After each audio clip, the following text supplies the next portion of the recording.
Hey everybody, I'm back again. Tony T.C. Coleman with my Drummer Knows Best podcast. And today I got a real special guest. He's like family to me. He's a soul man for real. And he's got a lot of hits. You have to look him up if you don't know who I'm talking about. I'm talking about the one, the only one, Mr. Benny Latimore.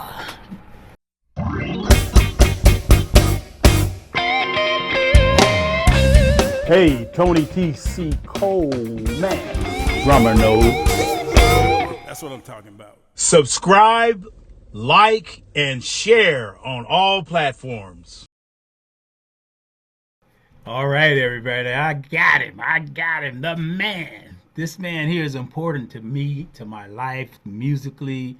And he's been a big brother, a mentor. He's the greatest in my heart. This guy here is the soul of what we do.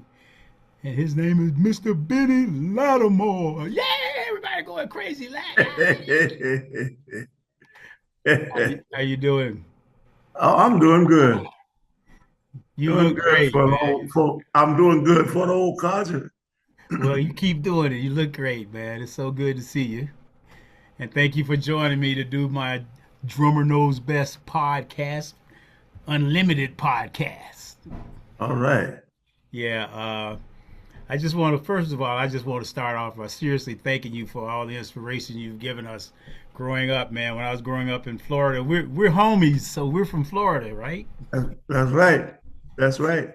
So back in the day when I was growing up, man, let me see. I had the first band I played with was Bobby Williams and the Mark Kings. You ever heard of Bobby Williams? Oh, yes. Yeah, he when I was a kid, man, I used to watch him all the time and bug the hell out of him. And there was a lot of bands, that were down there working with TK Records, some from Florida.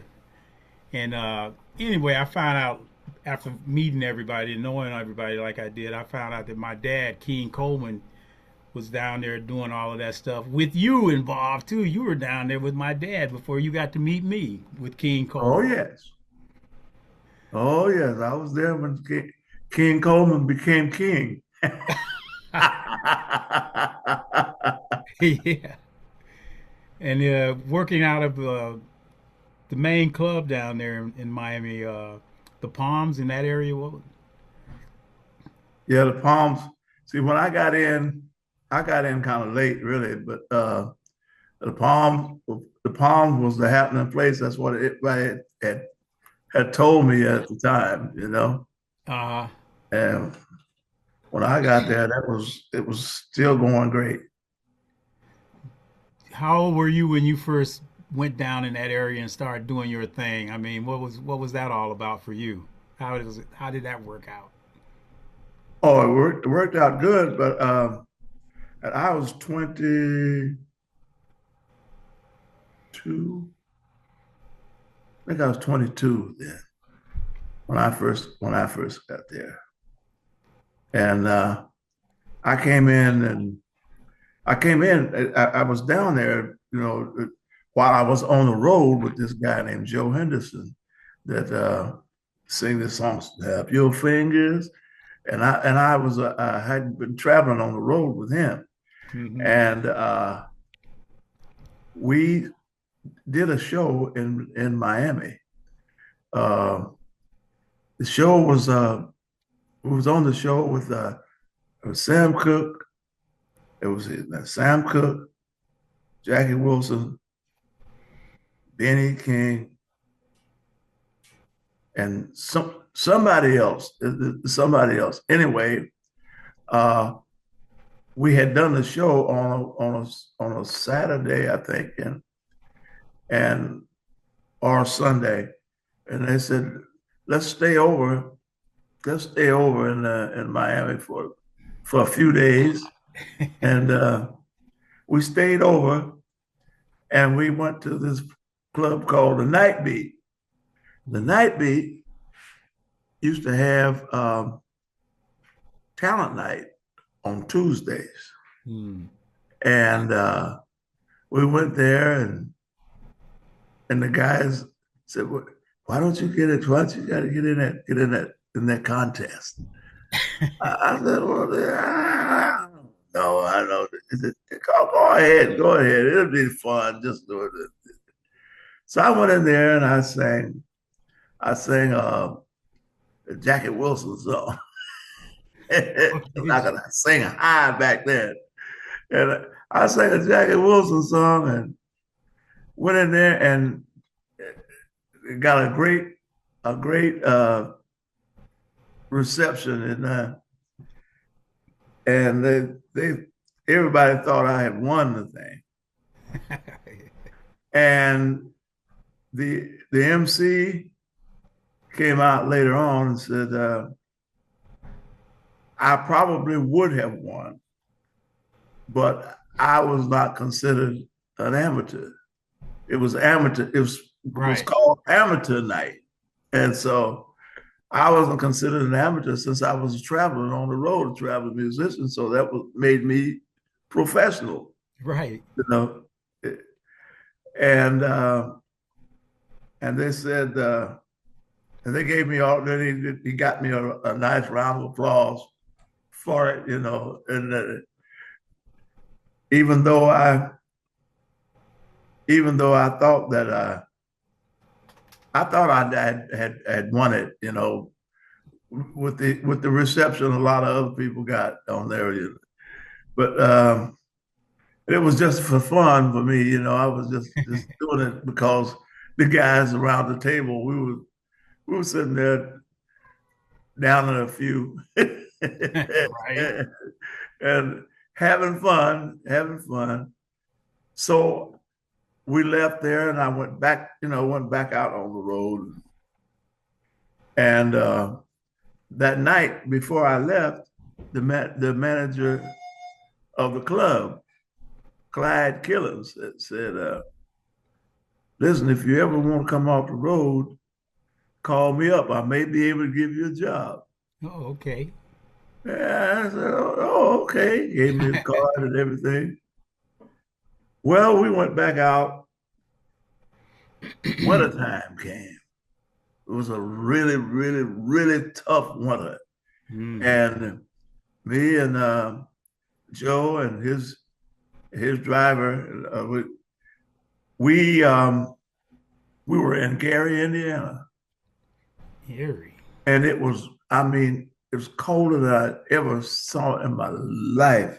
It was cold, and we had a gig supposedly coming up in Minnesota, in St. Paul, Minnesota. Wow.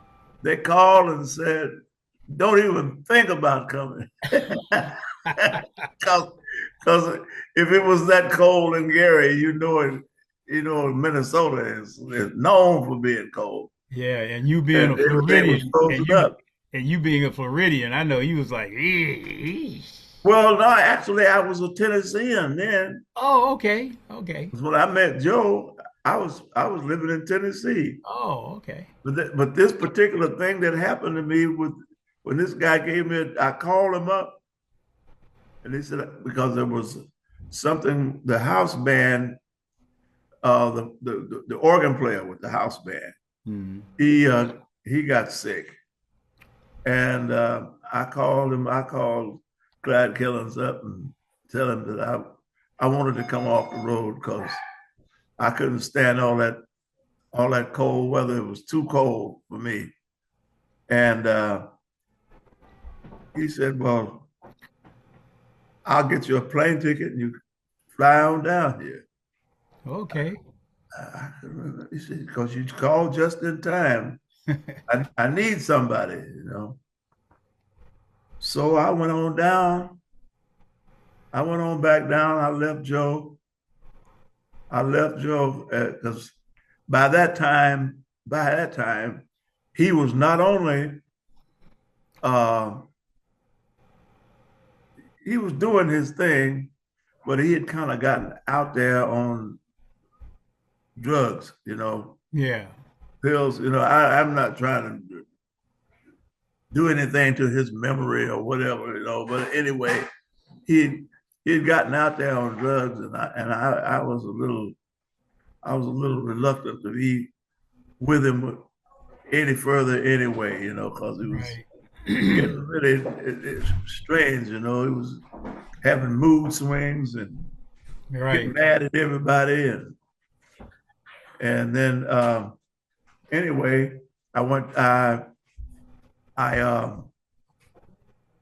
I called Clyde Killings. Went down there.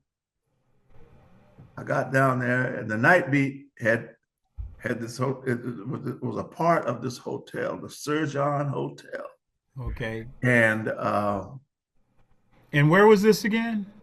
in Miami. That was in Miami. Yeah, it was in Miami. So you were glad to get down to Florida. Oh yes, oh yeah. And I said, well, I was gonna take this thing and said maybe I'll just hang down here for the rest of the winter. When the weather break, I'll be gone.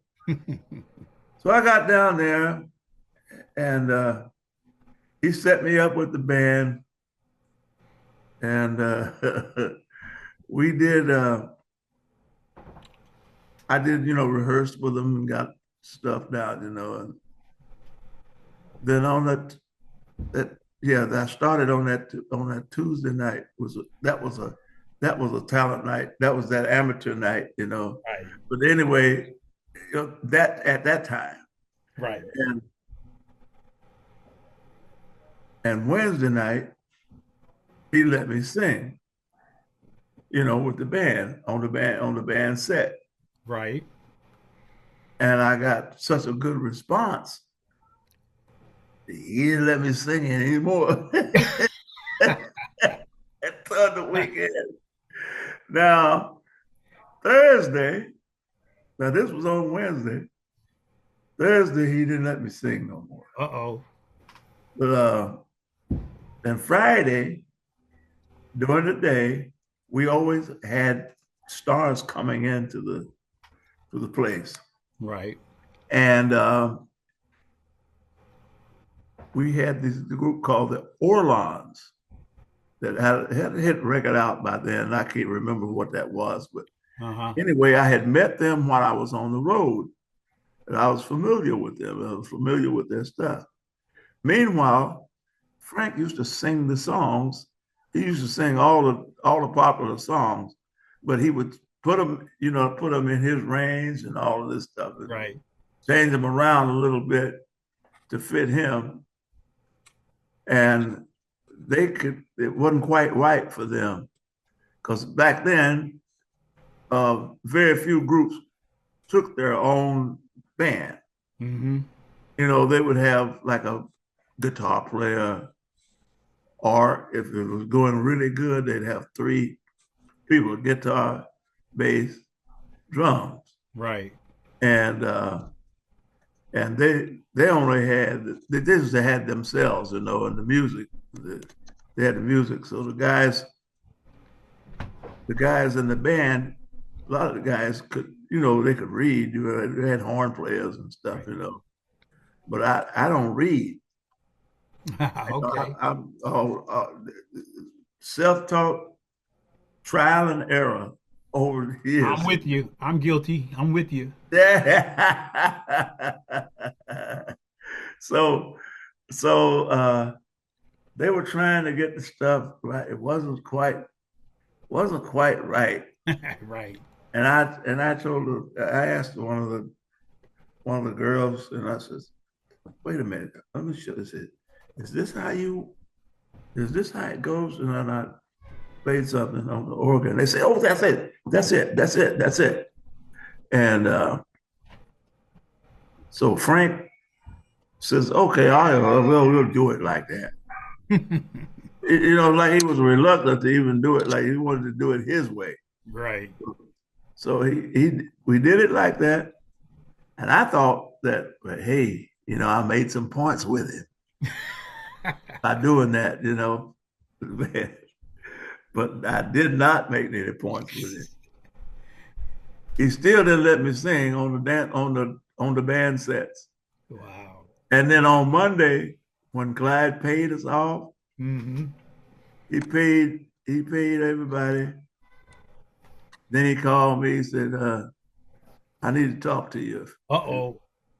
I see what's coming. He called me off to the side and he said, Frank says you're trying to run his band. And I said, what? I said, I only offered a little help where I thought we needed it, and Yeah. since I had, well, I was familiar with the stuff, and he said, well, he says he don't want nobody in the band that's going to try to take over his role. And he You said, was now, shining too much. You were yeah. shining too much. And he said, either he goes or I go. Oh, wow. And Clyde said, man, he said, I didn't want I didn't want to tell him that I want to keep because he had his band for quite a while, and his band was like a thing right there at that night beat that club. Yeah. It Yeah. was it was actually perfect for that club. And then he called. Then he told me he says Frank says he can't have you in the band. He said Wow. so I'm gonna have to let you go. I'm gonna give you I'm gonna give you a 2 week notice.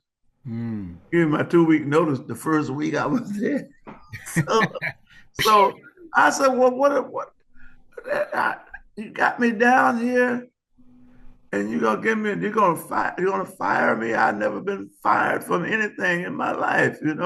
Yeah. And I could understand it if you fired me for being bad. You know, he fired me for being good, but it wasn't good in Frank's sight. Right. He didn't think it was good. So I went on, man. I went on and he said, uh, "Just hold on a while, and I want to talk to you a little bit later." He said, "I'm going to finish up my Monday payroll here, and then Yeah. I'll uh, I'll talk to you a little bit later. And I Ah. might have a solution to this whole problem." So he came back, and I talked to him. And meanwhile, I was scared. I said, "Oh, I don't know what I'm going to do. I can't do anything because the whole thing of staying there was tied up to the whole complex there. Yeah. Uh, I wouldn't have had nowhere to stay. Oh, Because man. that was all part of the deal. And I didn't feel like going back to Tennessee, back to Nashville. I was supposed to go back to Nashville. So no, he says, listen, let me ask you something. You think you could play and sing for 30 minutes? I, I said, yeah, I'm sure I could. He said, maybe you could play the intermissions and we wouldn't Oh. have to be putting the jukebox on. So Just we you, all, just you by yourself with your yeah, piano, your yeah, with organ. the organ, or the Yeah. BP Okay. organ. That's Yeah. it. He said, he said, then we have all live music. We won't have to put the jukebox on in the middle. So I said, well, yeah, I can do it.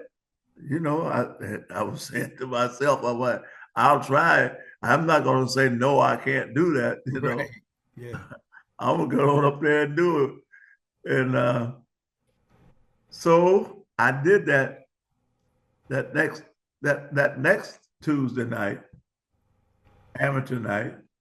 Hmm. Uh, I went up there and I played on between the sets. The band used to play 2 hours Yeah.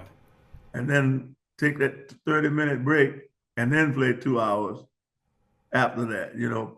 Part of that would be the first 2 hours would be the show would be Hmm. part of that 2 hours, the show.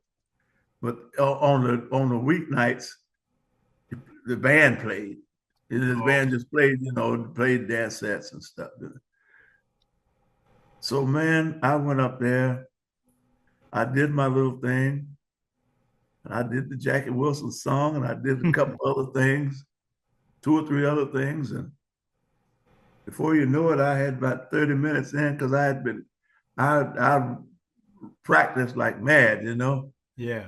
Then and everything went over good. And on Wednesday, he said, you went over real good last night, and it worked out real good. So now I can say that I got just live music, and Right.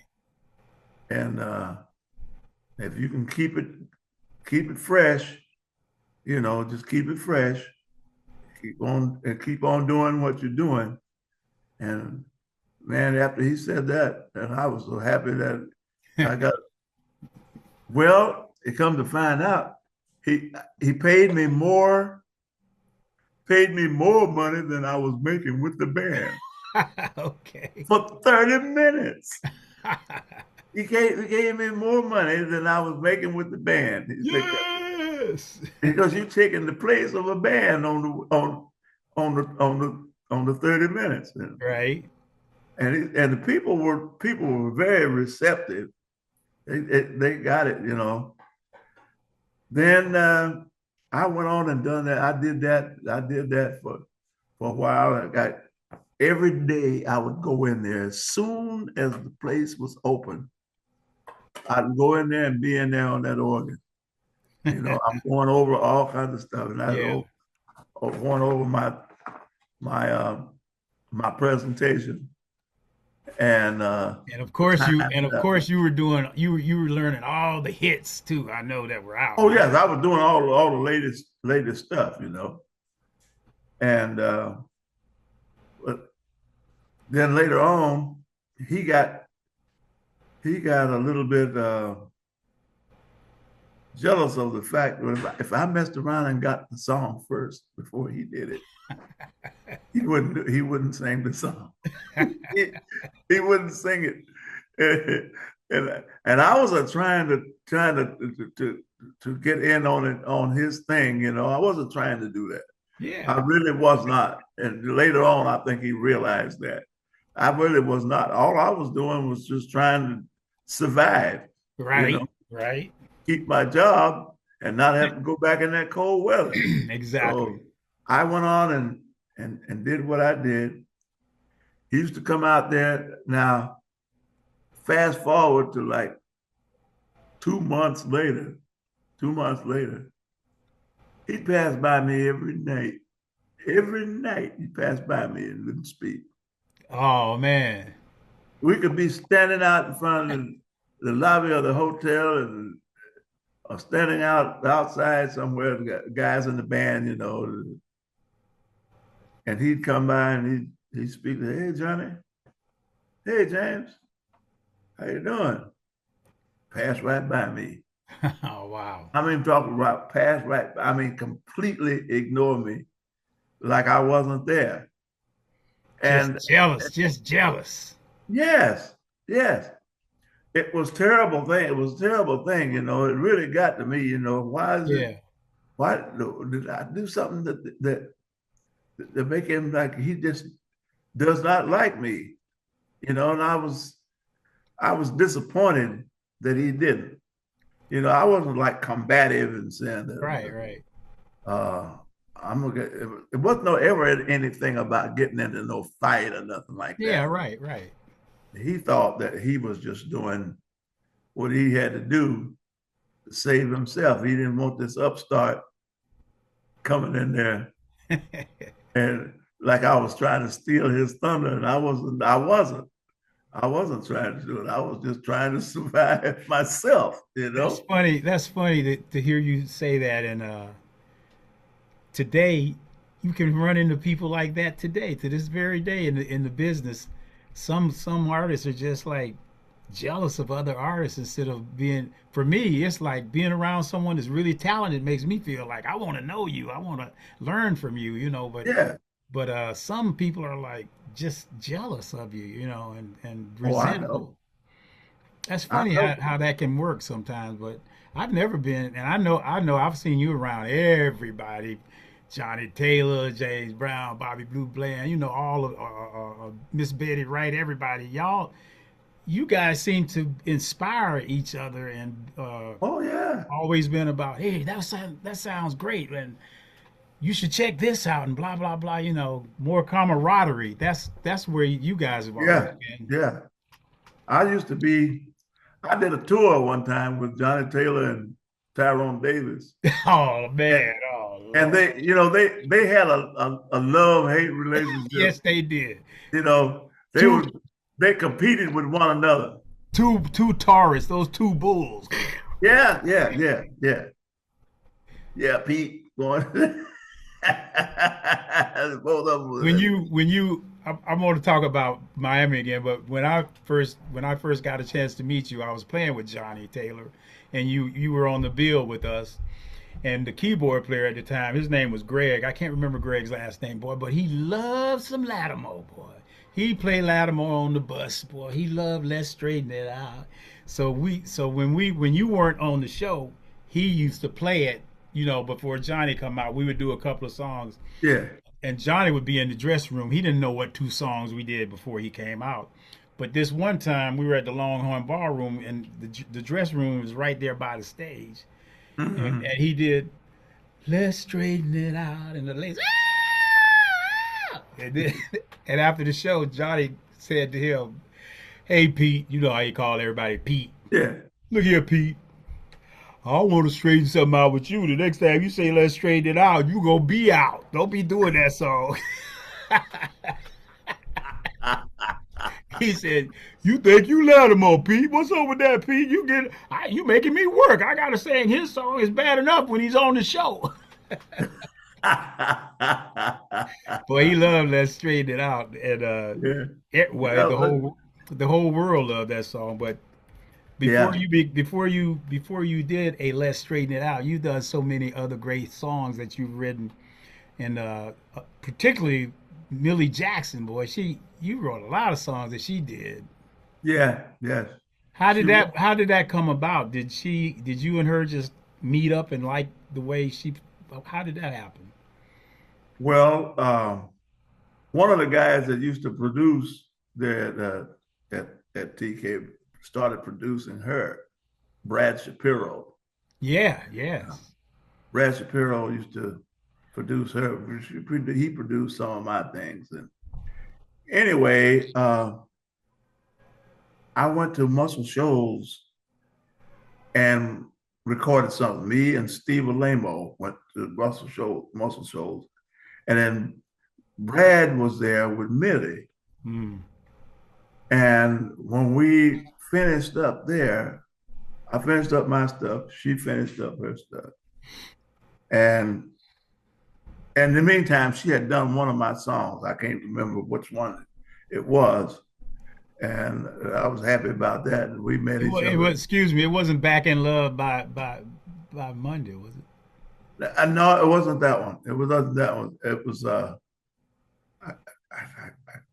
I can't I can't remember which one it was, but anyway, she she and I hit it off just like that, you know. Yeah, We became real good friends. And I understand. yeah, yeah. And and she started to listen to every time I did a session, you know, she said, well, I'm gonna check on that and see what else I can take off of your take off of your album. Right. I said, go right ahead, and do it. Do whatever. So she did it. Later on, when we sometimes when we do shows together, you know, she said, sometimes when Latimore is on the show, I don't have nothing to do. I had to do all of his stuff. A couple of times I was on the show. I was on the show and I opened up. I opened up and when I sang one of my songs, I think "Keep the Home Fire Burning," Yeah, yeah. and I looked over to the side, and it was some kind of concert. I went over to the side, and that was her singing in the background. I said, "Yeah, ladies and gentlemen, have a round of applause for my background singer." Yeah. Keep the home fire burning. Yeah. And she recorded that. She did it. Yeah, she did. She had a version of that. And yeah, we've been friends ever since. What All and I've gotten along very well with most of the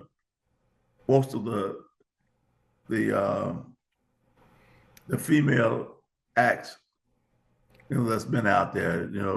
did you ever Really. write? Did you ever write? Excuse me. Did you ever write for Miss Betty Wright? I know she was you and her. Oh yeah, I played on every one of her hits. Yeah. I played on all of Betty Wright's hits, and I can hear your music, your yeah, style. and then she did background on a whole bunch of stuff of mine. Yeah, she was, man. When we were at TK there at Henry Stone, we had like a family thing going. We all helped each other out. We all sang on each other's songs and did background on each other. We'd be there at the studio sometimes. It was just, hey, I need some background on such and such and such. Come on, and or either say, I I need some keyboards on such and such. I need some piano. I need some organ. I need this. Come on and do this. Come on, do this, and I'll do that. And sometimes, and the people that used to, like Clarence Reed, that used to write them songs, Yeah. and we'd go in there and we put that stuff together. Did And you did you work with KC and the Sunshine Band? Those guys. yes, at that time though, KC was working in the warehouse. Right. KC was working in the warehouse, and at night, him and Rick, his bass player, would go upstairs in the little studio. They'd be there at late at night after everything was over, and they have their little songs. They have them little teeny bopper songs, Yeah. and when he came out, doing that, he did this "Get Down Tonight." It was a "Get Down Tonight." Well, that's the way I like it. Uh-huh. One of them songs he did. He used Timmy Thomas's Timmy organ, Thomas. and see, Timmy used to do a one man show. Yeah. And He had an organ. he had the organ going, and excuse me, but I know Sly Stone, it's a family affair that Yeah, yeah, that little machine. Timmy yeah, Thomas would just play with that little machine. And I know that he had all kind of hits. Everybody wants to live together. Why can't we live together? yeah, It was like a little machine before. yeah. He had that. So KC used his organ to do a couple of things. Now, I tell you one thing about KC and Sunshine Band. They got popular with that disco beat, with that backbeat.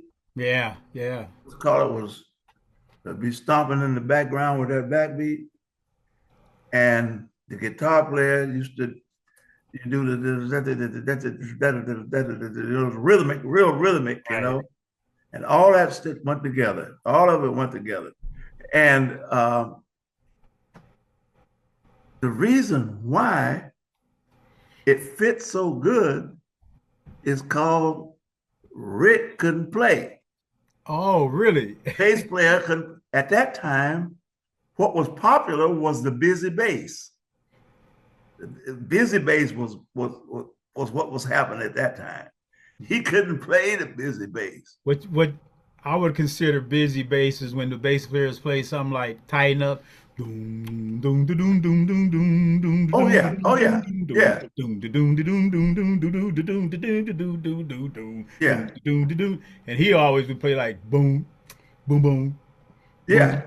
That's what he did. And Robert would be back there stomping them drums and hitting that thing and pump.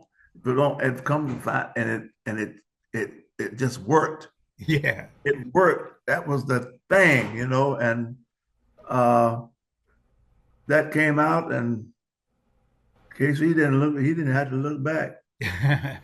Yeah, he came from the warehouse all the way to the top, and all you over the world. and you know the guitar player. Somebody kill that roach.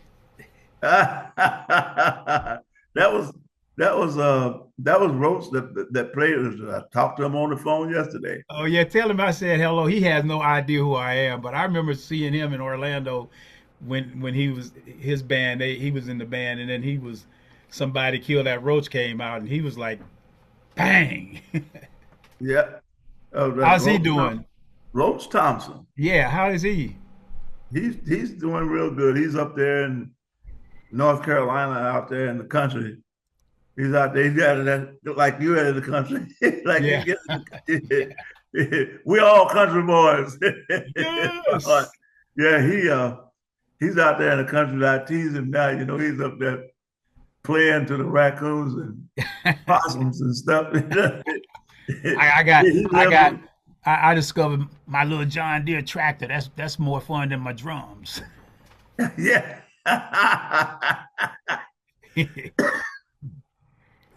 And Yeah.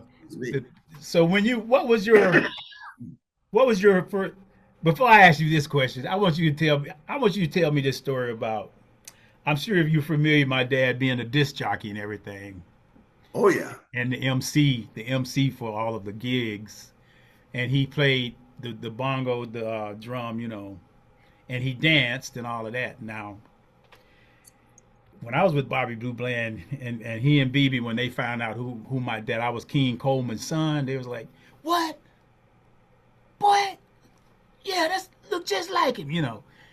So they said, "Man, your dad could sing, boy, and he was a great disc jockey, and he helped program black music when it stopped being race music on WLAC, Nashville, Tennessee. He helped program it for the white folks to understand black music and artists like yourself." Mm-hmm. And everybody would come down to the Palms in Miami, but he and Mr. Brown fell out. He and Mr. James Brown fell out, and he actually helped James Brown create the hit "The Mashed Potatoes." The mashed potatoes, and my dad could do the mashed potatoes.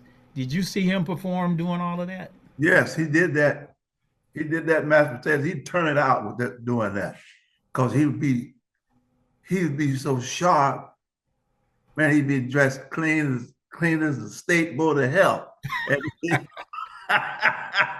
and sometimes the stars would be a little bit jealous of King, Yeah. because King could get out there and entertain them, and he'd get out there and do that mashed potato. He used to do that mashed potatoes before I ever saw James Brown do it, Yeah. really. Yes. Yeah. And he could dance so good and be so sharp, and he would turn it out, before he'd outdress them guys. Yeah. He'd outdress them guys. Sometimes the guys wanted to be known for how good they dressed, back in them days. And King Coleman would be he'd be the MC, but the MC became like just equivalent to the star. Right. Yeah, he was great. He was great. He was great. I always admired him, 'cause I was just getting in there, just little young guy down there. Just I was almost like a fan instead of like considered myself being An artist, huh? an artist, and it was that's when James Brown, Mr. Brown, Mr. Brown. come in. He and my dad got into it about that. Yeah.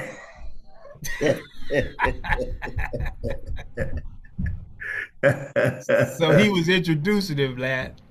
You know how he do his performance, then he MC the show, and his whole thing was like you say, entertaining, not to just perform, but to entertain the audience and stuff. And I was listening to this Apollo Theater show where he's the MC, and he was just quick witted. And actually, he got all of that from his mother, my grandmother. She was like that, boy. She was quick. She could cut you down quick with her wit, you know. So lady was in the audience. He was getting ready to introduce the band. He goes, "Now this next young man coming up," and the lady goes, "Hey, blah, blah." He said, "Hey, baby, please, keep it down. I'm trying. Can't you see I'm working? Don't do that. Your mouth so big, you got 2 rows of teeth." He would say stuff like that, you know. And then the audience would go crazy. He said, "And now this next man coming up, ladies and gentlemen, he's the newest thing. They call him the hardest working man in show business, James Brown."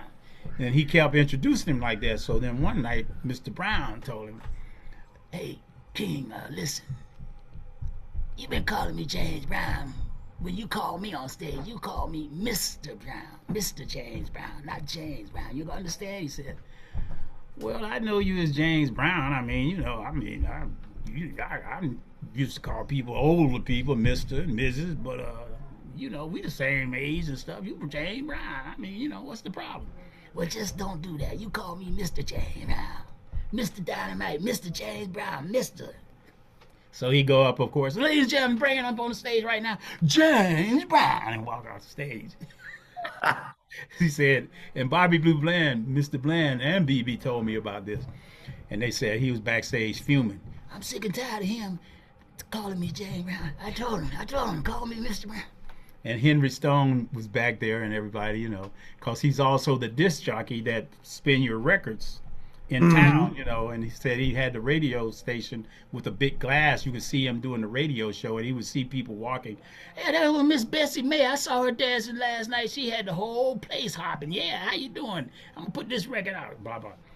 So then this next night, he's sitting at the table with his guest on the corner of the stage. And James Brown, he had a lot of nice looking ladies, and James Brown, Mr. Brown, had a lady that didn't quite look superly beautiful. And the other women on the table saw her and was saying, "Yeah, look at her. She got cuckabugs in her hair." That was black talk, you know, like your hair was cuckabugs, you know. And they were laughing, and she got into it with the ladies, and then he saw King sitting there and slapped my dad upside the head. Pow! And you know, he had a bald head, you know, clean shaven head. That's him right there, King Coleman.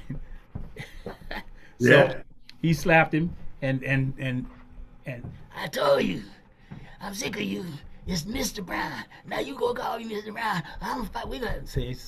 So my dad's friends grabbed my dad like, "No," he said, no, it's okay.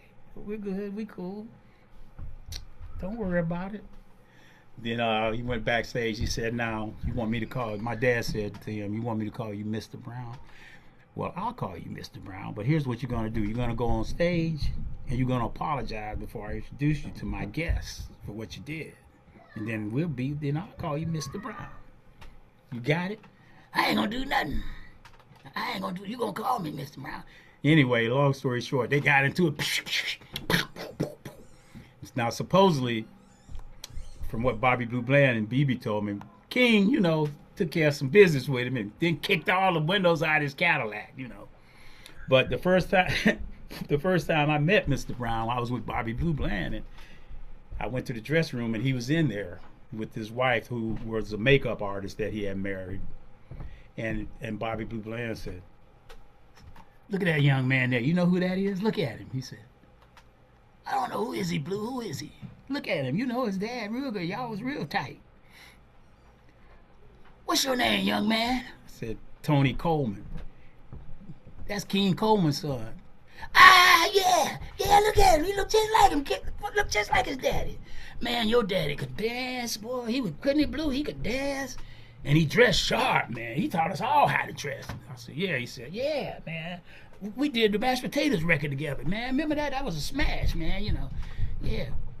But I remember one time I had to kick your daddy's ass, though, one time.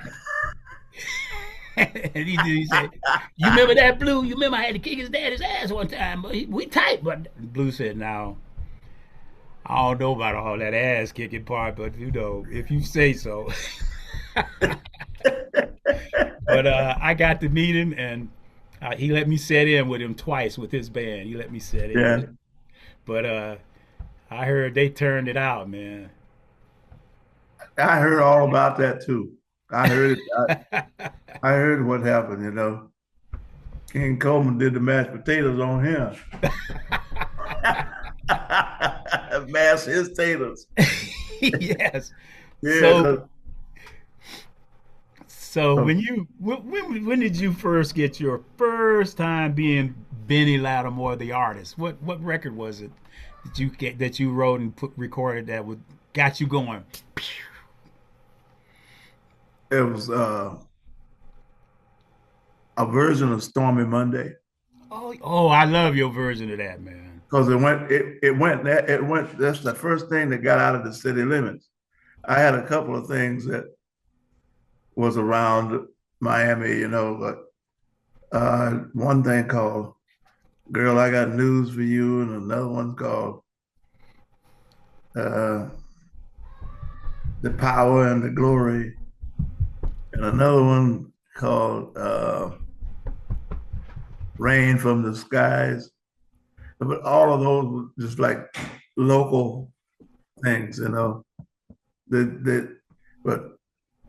but Stormy Monday became a big hit in Chicago, Yeah. and then it spread to other places. It didn't do very well, like in the deep South, but it did a lot in the Midwest, and and Cleveland, uh, Detroit, Chicago first of all, and then it skipped over and went out west. Right. Did real good in San Francisco and the place. It was the first time I got a chance to leave town and go out as an artist, Right. not just behind somebody. Went out as an artist, and it was great. Chicago was, man. It would. So I had another. There was another record. The other side of that thing. How they used to have A side, the B B side. side. This was actually the B side of something that they had out, and but they flipped it over, and so when they flipped it over, the phones lit up. Wow. It was a hit in Chicago.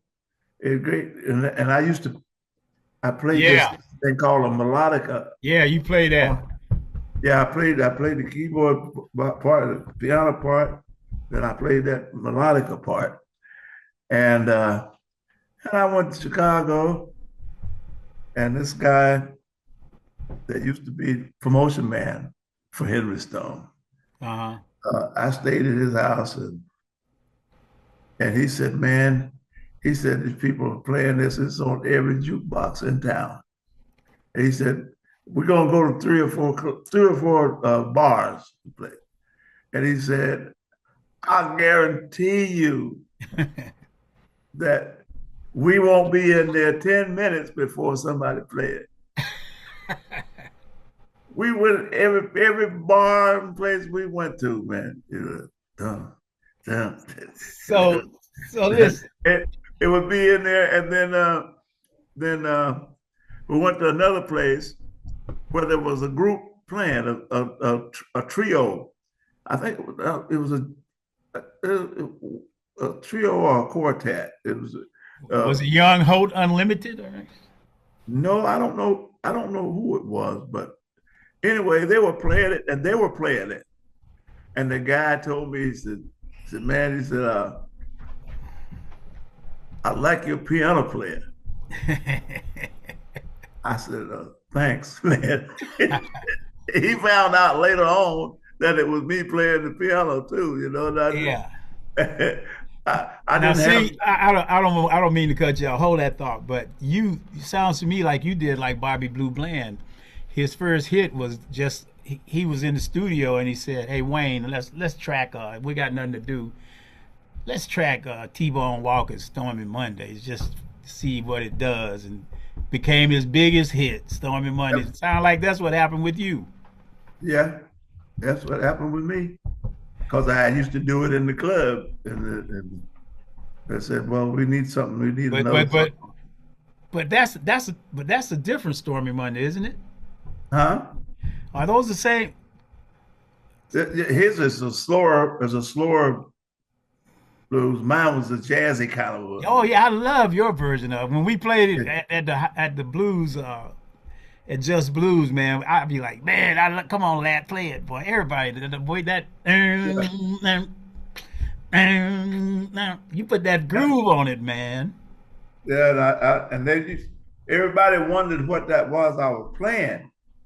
The solo thing. Yeah, Yeah. and A lot of people thought it was a Wurlitzer, but it wasn't. yeah, but boy, What made you put that feel on it like that, lad? huh? What made you decide to put that feel on it like that? That feel. I don't know. It just felt good to me. It just felt good to me, and I did the bass on it too, the walking Yeah. bass. Yeah. I didn't play the bass itself, but I played the notes, and the bass player wrote them down and did it. Because at that time, most of the bass players couldn't play that walking, I, walking swinging bass. I've had a lot of them today, man, that when they hear that bass part on there, they're kind of like confused. I'm like, what's the problem? What's so difficult? They go, man, it's I think when we did it with you at the Just Blues, the bass player was like, I don't know, man. It's got a different kind of note going on. It's kind of low. It's kind of.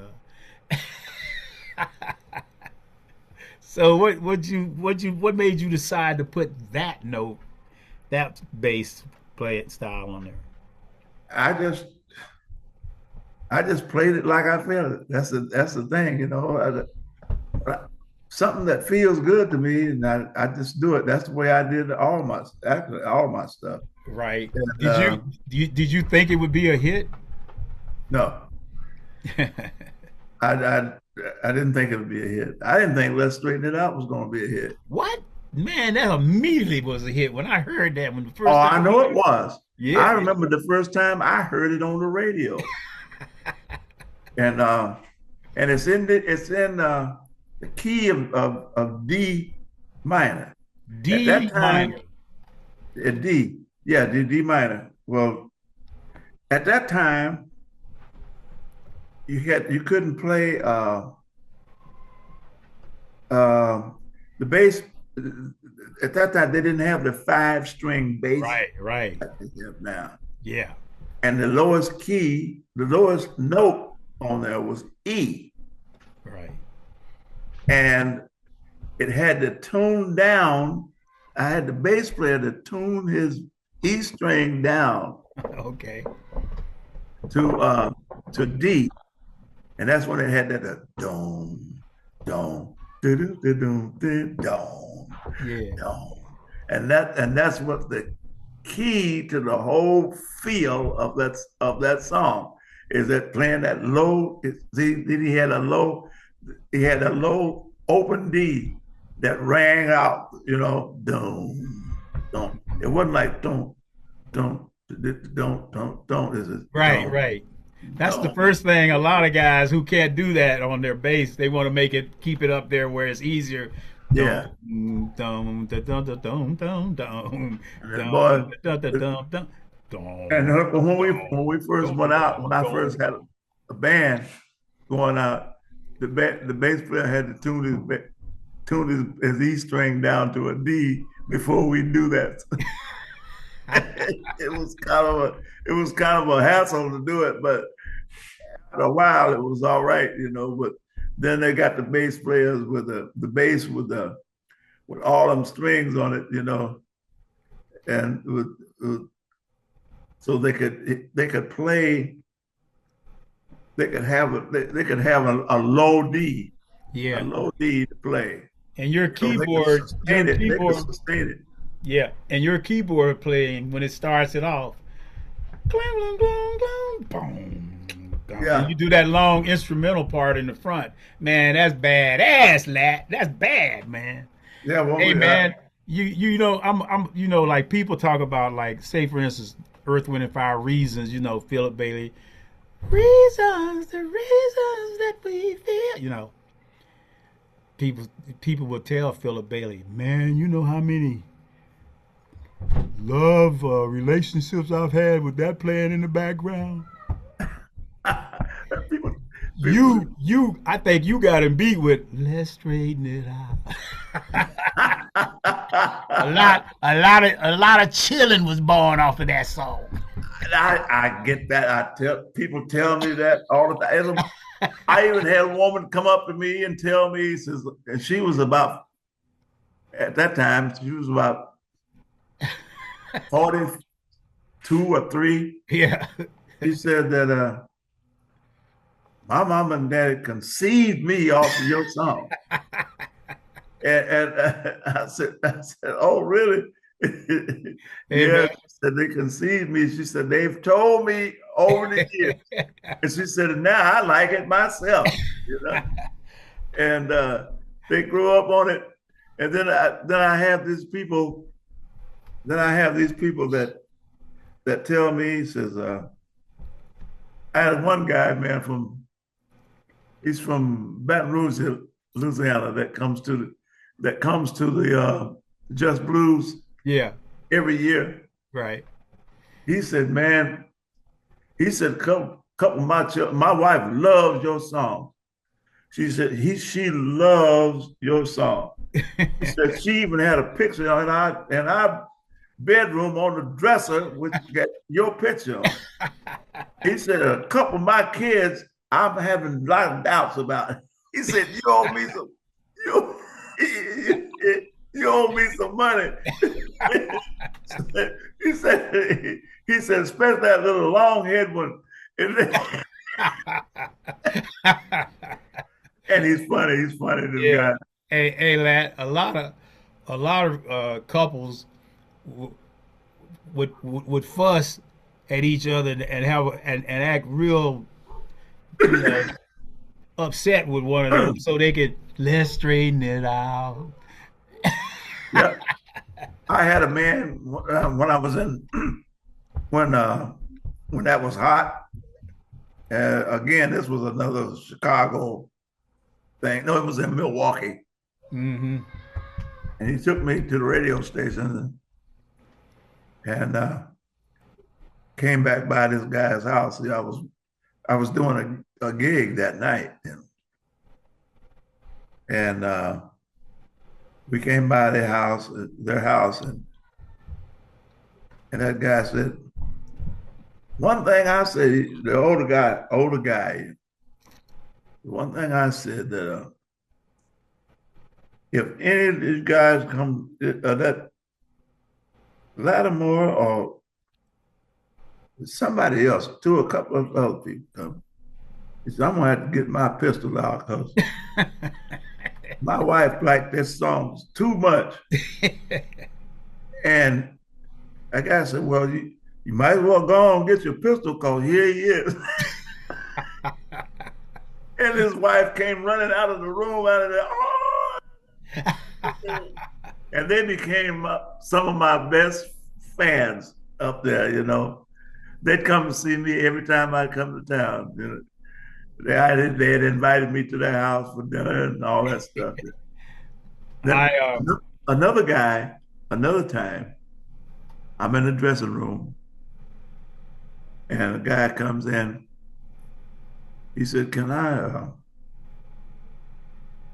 bet you meet my wife. He said, I like your music, but she loves your music. Right, right. She loves your music. So he brought her in there, and he stood over there and said, I go on and hugged him. you know, because we ain't gonna get nothing else. I like that. That's great.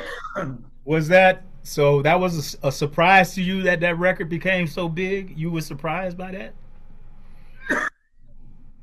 It was surprising that it came as big as it did. As big as it did, and and and it went to number one on every R&B station it was played on. And I had a stack of playlists where it's number one. Hmm. I had to this day. My wife got all that stuff put up for me. I've Um, I've heard a couple of rappers have sampled it. You know that oh song. yeah, oh yeah. You don't. Yeah, you don't get upset about that, do you? No, no, no, no. Every time I walk in my driveway, I'm happy Yeah. because they bought it. Yeah, because Um, I've made a lot of money off of it. Even had African group did let's straighten it out. Let's straighten it out. And, yeah. and I had uh, a guy from Norway. Hmm. The guy from Norway did a good version. A good version. It was a hit there. And I've had so many.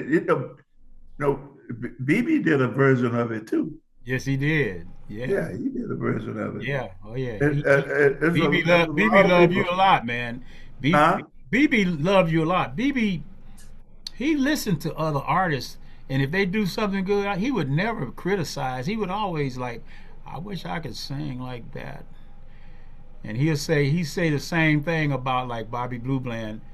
Oh, that's the great. You'll be on the show, and he'll the next day he'll say, I don't know how he does it. He does it so easy, so effortless. I don't know how he could do that. I can't get those love songs like that. He really does them. BB said, I, I remember. I remember when Bobby was celebrating his 80th birthday, and BB was there, and BB said, Latimore, I didn't have no bad habits till I met this. Bobby said, no, what are you talking about? You older than I am. He said, no, no, no, I didn't have any bad habits like that. I didn't have that. I didn't do that. And he says, well, BB says that Bobby, he had both of them. BB didn't even bring Lucille right. to Bobby's thing, Yeah, I but remember. BB had more fun than Bobby had, just about, because he just had a chance just to wasn't entertaining. He was just being himself, Yeah. enjoying his friend's birthday. And they got on the stage. He was on the stage, and then he brought Bobby up there and said, he was saying, can we get somebody to play keyboards behind us? And I was in the dressing room back there on the side. I eased up there and got on the scene. And then BB said, we got Latimore back there. Y'all know Latimore, don't you? And everybody Yeah. said, yeah, yeah, yeah, yeah, yeah. And BB and Bobby started exchanging lines on something. And Bobby did one of his signature things, and BB said, "Now, you know damn well I can't do that." You want to get up here and try to humiliate me because it's your birthday. Yeah, Papa they said, no, no, no, I didn't. He said, but you know you did. I don't have Lucille with me to save me. If I had Lucille here, I would get it. I would get it. it But was it was a treat to see all of that around you guys, man. Being out on the road and growing up with you guys, man. I've learned so much, about entertaining the audience. The way you were saying about them, they had a way of making the audience feel like you were in their living room and just having a friendly hangout, a visit at yeah, home. It wasn't about, oh, I'm such a great artist, I'm such a great. You're that way. You're not like, even though you're a badass, you just be like, just you casually be entertaining to people, and you have the dialogue with the audience before the song. And I don't know if I'm correct, but I think Bobby Womack copying you with that. Bobby Womack always, like he say, but people ask me, Bobby, why you talk before you sing? You always, well, if I got something to say, I'm gonna talk. I'm sorry, Mr. Womack, you copied that from Lat. You were doing it first. oh yeah, I was doing it. I was doing it before I even had records out. Yeah, communicating to the audience and making them feel like you understand their pain, so to speak, and Yeah, make them feel better. Kind of like preaching without preaching, like on Let's Straighten It Out. You like, if somebody's going through problems, they could come somewhere and be upset with each other, and then you start playing, and then they'll go, "That's right, say it, Latimore, say it, tell him." And then the guy go, "Come on, lad, don't do that, don't do but a man told me one time when I was a little boy, said, "You're gonna be a preacher." that." Yeah. He used to call me little preacher. The man that owned the farm that I was born and raised on. Yeah. We didn't leave that farm until I was like almost 10. I was almost 10 years old, Yeah. and but my granddaddy was on that farm. My granddaddy was there, and my daddy was there, and my daddy's brothers, and that was all I knew. And I'm the oldest one in my family, and my oldest kid in my family. And this man, this man that owned it. That's the reason why I never had. I don't have any kind of no natural animosity toward white folks, Right. because that was my first experience with a person of another color. Right. The first person I ever knew that was like, he used to take me around everywhere. Right. Oh, I was a little, come on, little preacher, come on, go with me. But he had this old T model Ford. Yeah. I don't know if it was a Ford or a Chevy, but the gear shift was in the floor, Right. and he let me change the gears. Come on, do it, do it, I want to do it. I'll be scrunching, but he would laugh. He just laugh, got a big belly, and I used to say, you look like a Santa Claus, and that made him laugh. He was crazy about me. Yeah. And that's the first experience I had with another person of a different color. Yeah. And that stayed with me all my life. That everybody is not the same. No. It's the person. And he was truly a good man, Christian man. He sold my granddaddy 28 acres for $1. Oh, wow. Wow. Sold him 28 acres. And then when we moved off the farm and moved to where it was in another area than where we lived, we moved off the farm. Oh, we moved off the farm when I was about 10. Uh-huh. getting close to 10. And my daddy bought this house from this lady who actually just gave it to his family. Wouldn't Her family wouldn't let him give it to him. Yeah. He used to go by her house when he would go to town. He would go by her house and trim her hedges and do some errands for her. And there's an older lady, and she didn't have children, but she treated him like he was her son. Mm-hmm. And if her family she wanted to leave him the house. She couldn't stay by herself anymore. So Right. she wanted to give him the house. And they said, no, you got to get something for the house. So she sold it to him for $500. Wow. And my daddy had his little savings. He went and drawed out $500 and he let me hold it and play with it. $500 bill. I never seen $100 bill. And that was something else to me. I thought that was easy. I can't count it over and over and over and over again. Only five. Yeah. And he bought this house, and that's what the house I ended up growing up with. I left there when I was. So who in your family inspired you to want to be a musician? Were you singing as a kid? What made you want to play? What happened? Now we had a piano in our house. Oh, okay. My sisters took music lessons. Oh, okay. I didn't. I just wanted to be an athlete. I wanted to be an athlete. But there was this lady who was, I was singing in the choir.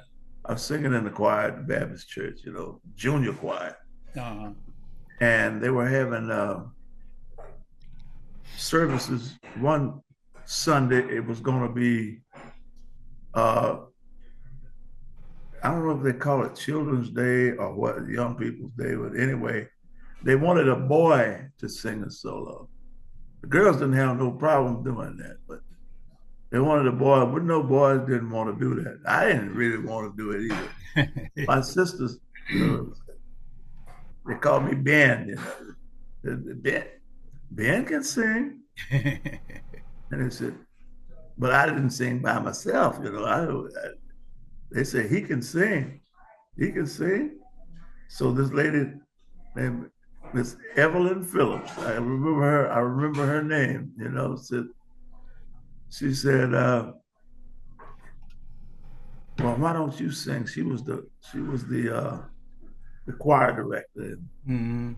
She said, come on and sing a solo. I don't know if I want to do that or not.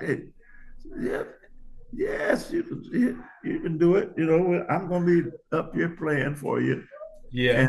And so she got me convinced to do it. And she with my sisters all together. They got me convinced to do it. And I sang this song called Too Close to Heaven, Turn Around. Okay. And man, let me tell you, I sang that song and some of the people started shouting. Yeah. That's when the thing hit me. And I like this. I was nervous at first. Yeah. When that started happening, I had this feeling, man, that like a feeling inside that, oh, this is what I want to do. But I didn't think about it at that time, doing it for a living. Because, being from a small town in the South, back in them days, I didn't think that would be anything that I could actually think about doing as a living. And my mom never used to say, well, singing and playing, that's why they call it playing. Okay. But you had to work to make a living. And anyway, I got a little group together, we used to play on Saturday night. Played just for the tips, you know. And this guy used to take us to the Moose Club, a couple of other places. Mm. And we called the Continentals. It was me on the keyboards. We had a guy on drums, and we had, wait a minute, see, we had a saxophone player and a trombone player. Right. Now, you had a pretty big sized band. It was a saxophone player and a trombone player and a drummer. Uh, We didn't have no bass player. no bass. No, we didn't have no bass player. I just played the piano, but it was just rudimentary, it was nothing big, but it was something else for there. I enjoyed doing that. Did you run into any young cats that became successful? Like, did you, when you were very, very young as an artist, did you run into people like Mr. Ray Charles? I know he was in Florida, but did I didn't run into Ray Charles. I ran into I didn't really get into the music thing really. At home, I was just something that was like a hobby, more or less. And what about? I went to Nashville, Tennessee State, Yeah. and that's when I started listening to the jazz players. Hank Crawford was still in school there, and a couple of other people I What had about never the heard. impressions? What about the impressions? You were in Tennessee. The They were from Chattanooga, but they came out after I left Chattanooga. After I left down there, all of them people came out before I did. I went to school. I went to Tennessee State. Carla Thomas was a schoolmate of mine, oh, cool. classmate, Yeah. and Was she singing back then? she her song came out. Gee whiz, Oh yeah, gee yeah, whiz, yeah, yeah. look at his eyes, and so I became friends with her. Then I became friends with their whole family, Carla Thomas and Rufus Thomas, Yeah, and my dad introduced Rufus Thomas and Otis Redding to the Apollo crowd. all right, all Rufus right. Thomas said, "Yeah, I knew your daddy. Your daddy was a man. He was a great DJ, man. King Coleman. Your daddy was something else." And Sam and Dave, I know you must have been hanging with them in Florida. Well, see, I knew them. I knew them after I was on the road and came and lived in Miami. See, I came from Tennessee. I was born and raised in Right. Tennessee, near Chattanooga.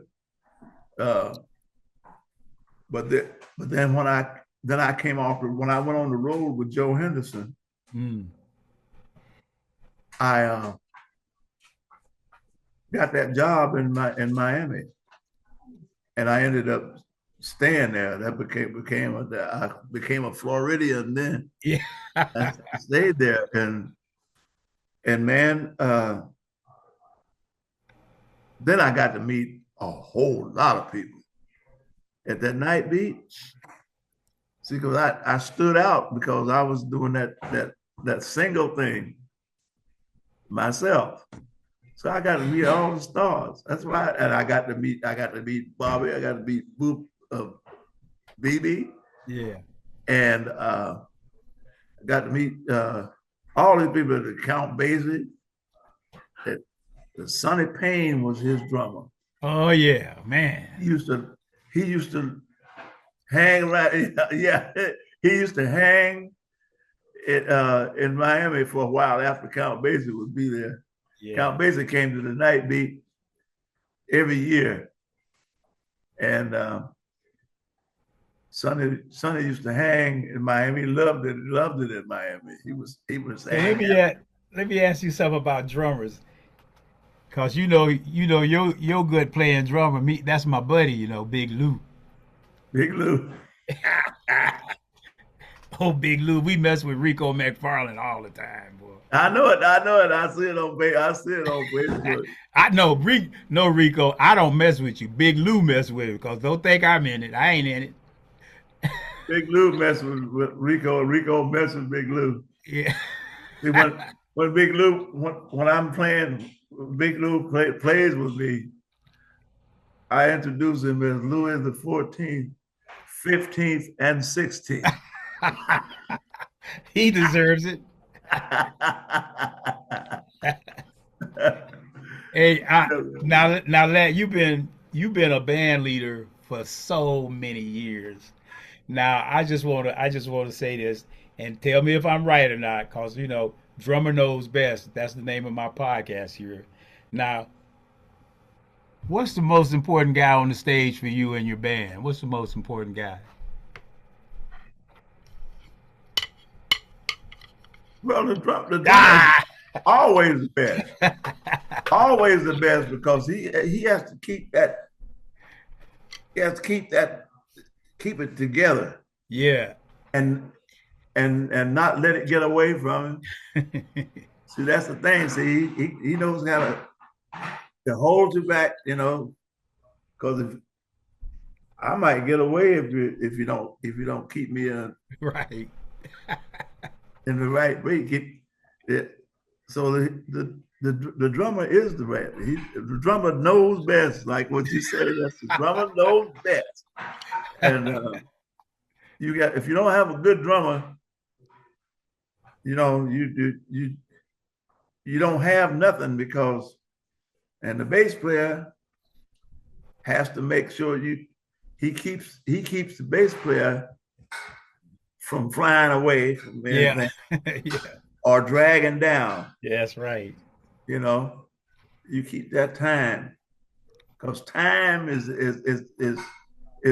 everything in music. Yes, it is. It's timing. Timing is everything. And Knowing when to punch and, it a little bit and when to. and BB depended on me, boy. The drummer, every drummer, boy. If you BB will tell you, he would tell you, Tony Coleman, I ain't got good time, son. My timing sucks. I depend on you to hold me. Or BB was BB was a cool guy, man. Yeah, he was. He always encouraged me. He see, I met him at the night beat before I even had records, you know. What was And it? What was he a big star? And you were you? yeah, because he was a star because he had that sweet little angel and see, I used to tell him, I said, you know what? One of my favorite songs of yours never was released as a single, but it was the backside of Sweet Little Angel.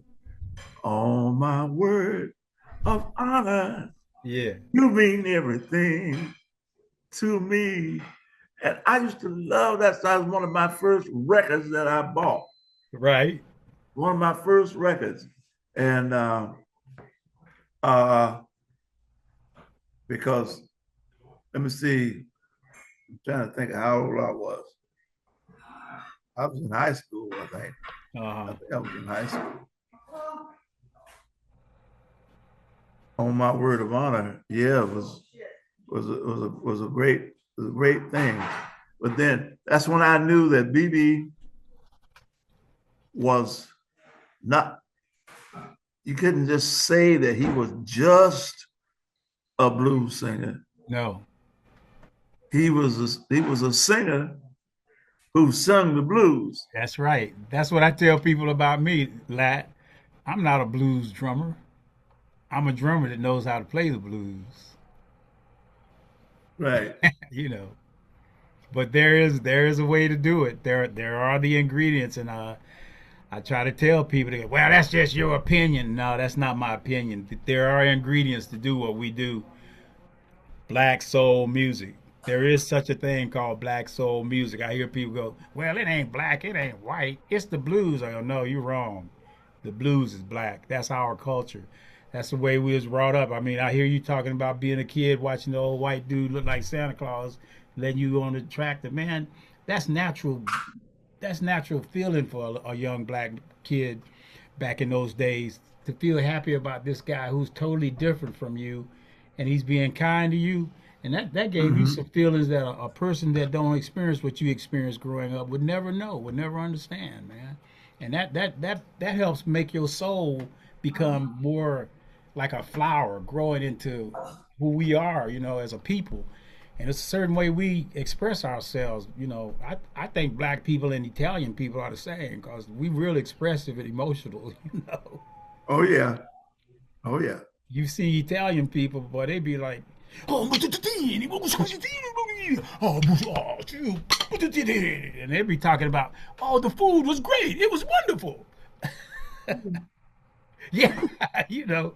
So we just got a thing with our feelings that we like to be expressive, and we like to see we're jovial. We're a jovial people. We like people to be happy. We don't be just mad, mean, and want to fight. We like to be happy, man. We like to make other people feel happy, That's right. and that's our thing on stage. It's not about me. It's about me making pleasing those people out there. That's what we are about. That's the entertainment part of us. And Yeah. it's something that you can't really teach. That it's a feeling. You have to have that feeling No, about it. that's what I say all the time about these guys uh all over YouTube talking about teaching the blues. No, no, no, I'm gonna teach you the blues. nah.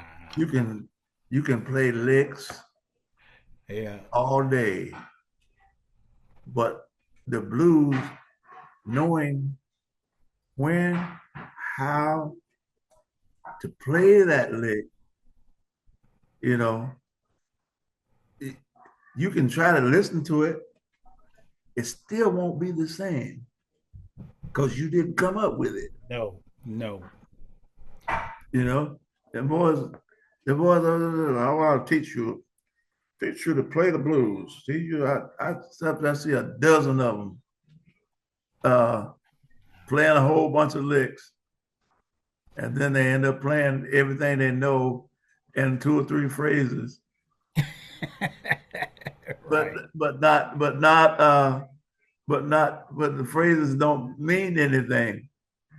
It's a difference when it comes out and it's projected like that, not when somebody pours it in there and then you Yeah, you bring it back out. exactly. You You know. regurgitate Yeah, that's like it. that's like a dog throwing up and eating it. Yes. You you Ooh. you can't you can't do that. You got to come out with some new stuff out of your soul. You can't keep trying to reinvent the wheel. If you don't know how to do it, you just don't know how to do it. But